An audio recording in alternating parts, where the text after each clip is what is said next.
Matthew 17:20, a verse that, if I'm honest, messed me up in my childhood. It goes something like this. He replied, "Because you have so little faith, truly I tell you, if you have faith as small as a mustard seed, you can say to this mountain, 'Move from here to there,' and it will move.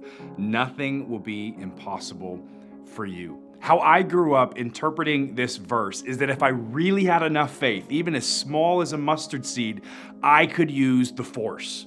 I could push stuff across the room. I could pull it. I could literally move our house if I just had enough faith. And then eventually, as I got older and life started to get more difficult, that same mindset stuck.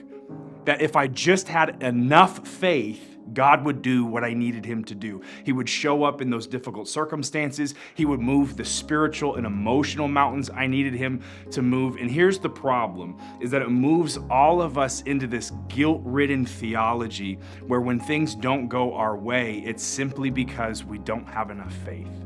What Jesus is actually telling his disciples in this verse is it's not the quantity of your faith. He says faith even as small as a mustard seed will do. It's the quality of your faith. You don't have to have giant faith for God to move in your life. He simply wants you to have true faith. What does true faith say? True faith says that I can trust that God can and will work in my circumstance, even though I don't know how it's going to end up. That is true faith, where I can go, God, I need you to show up. I believe that you will show up, and I'm going to leave the rest to you. I don't know how it's going to look. I don't know where we're going to go. And it almost never looks the way that you think that it will, but that is true faith.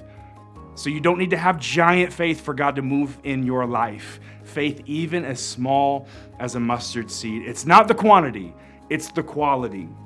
And a reminder in a very crazy, very busy, and for some, very painful season, to give God your trust, to lean into true faith, to do what only you can do and let him do what only he can do.